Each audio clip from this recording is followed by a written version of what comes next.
Aiden, when Clayton started, Mick compared the way he saw a game to the way like a veteran quarterback saw a game, and he said Clayton saw it like in black and white and the fuzzy pictures that I grew up watching 50 years ago, and a guy like Aaron Rodgers sees it like it's in HD. Mm-hmm. Where now, after a half a season as a starter, how are you seeing the game?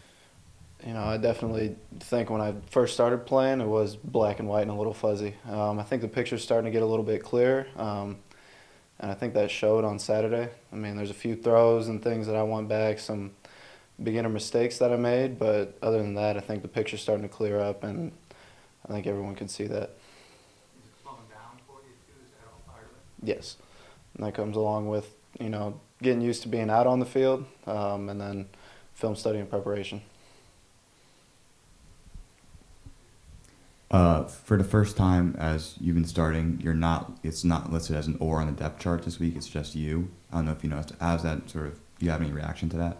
No, I never really looked at the depth chart. I just go in when they tell me to play. So, I mean, it really makes no difference to us. It still boils down to whoever's playing has to execute. Other than that, then, yeah.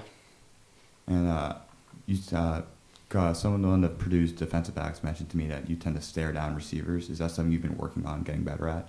Yeah, that was something I mentioned to Skip over there, that it was, made a few beginner mistakes, and that just comes with the pictures clearing up.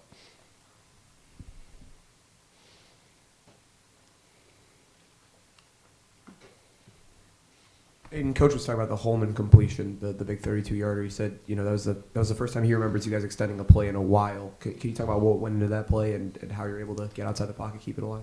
The O-line was blocking well all day. I didn't feel like any of the wide receivers on the route concept were open at the time when, not when they should have been, but like they just were covered up. So escaped the pocket, playing high school ball again. Berkeley's running down the middle of the field, so why not throw it to him? And, obviously you've made some really big plays with your legs in terms of running the ball across the line of scrimmage over the course of the season so far. Do you think that's something you need to work on, though, extending the play behind the line of scrimmage and making throws outside the pocket? Yeah, definitely. I think when I first started playing this season, I'd get in a habit of, when I broke the pocket, instead of looking downfield and trying to find an open receiver, I just tried to make a play with my feet. And that all comes along with, the picture clearing up and everything. So was it black and white when I started? Yeah. Is it quite HD yet? No. So I think as, I've progressed over these past couple of months, that's where I'm going to be able to start seeing that stuff instead of just being have my mind set on, once I break the pocket, I'm just going to run.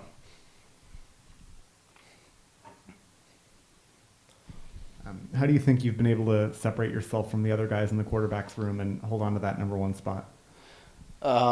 It's execution and practice and just knowing what's going on in the game plan. And that's not to say the other quarterbacks don't know, but I've also been in the program the longest out of all the quarterbacks in there, so that gives me a little advantage. But other than that, it's just taking what we do in the meeting room to the field. There's one other play I wanted to point to from last Saturday. Is that was the big completion to RCB on 3rd and 19. So what kind of presence does it take to step up and complete a big pass like that when the odds of converting are pretty low? That's what's expected of us in the quarterback room, and obviously that hasn't been there all this season. And so as we started to click, like when they call a play, like we're expected to execute it. So that was just Ramad ran a great route, went up and caught the ball, and I just had to put it out there for him.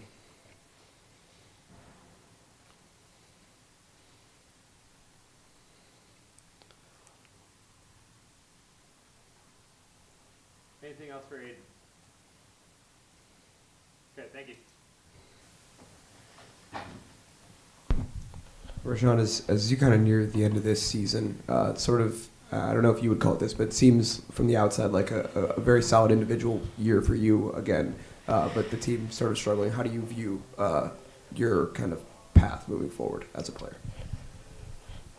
Back to the grind. We got to finish these last 3 games strong, and we still have a ton to play for, and that's where everyone's focused, including myself, for the next 3 weeks. That's all that matters. And after that, we just got to get back to work, January comes, off season starts, and we just got to create a winning culture. And then, at this point in the season, I think I asked you about this a couple weeks ago, but when as the losses keep piling up, does it get tougher to maintain focus on the next week, or do you kind of get used to sort of shrugging off that last game and really focusing on that next week? I mean, you never get used to it. It sucks every week, but really, you learn, that you gotta shrug it off, and next week's a new week, because just like when we're succeeding, we can never kind of rest on that success. We always have to get back to work. It's the same when we're losing. We always want to shake it off and just get back to work. So.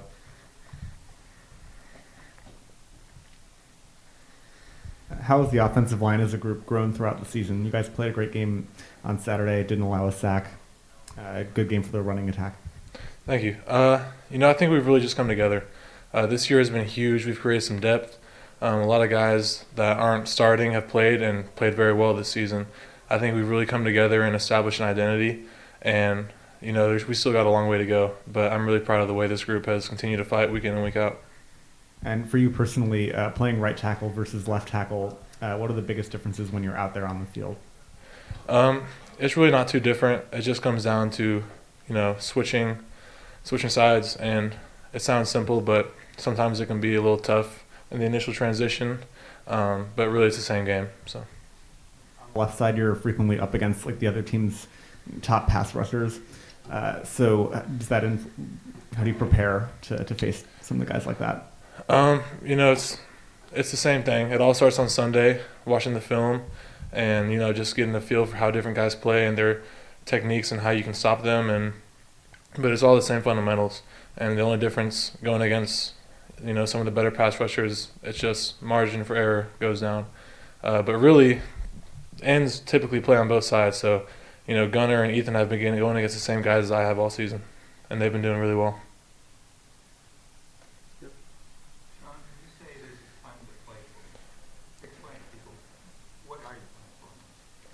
We got 3 games left, and obviously we're not where we're going to be. But this game, it mirrors life, and if we quit now, what would that say about us?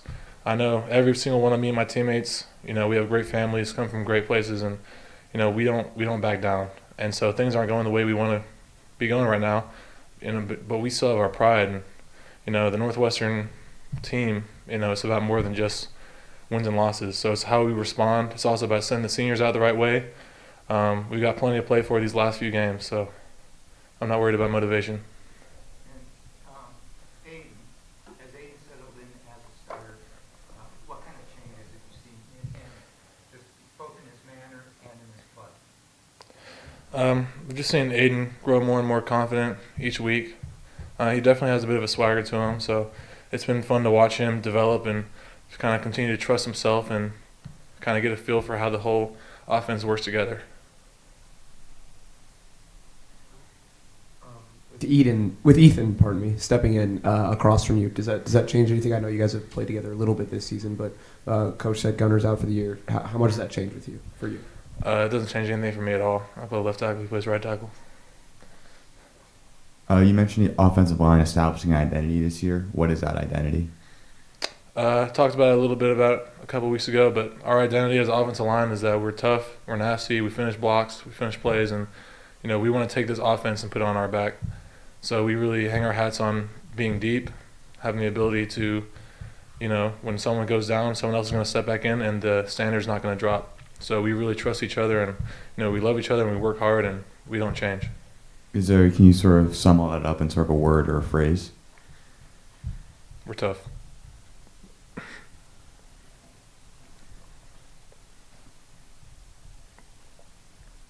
Anything else? Will you talk about that creed that Kurt is giving Coach Anderson? Creed. Do y'all know about the creed?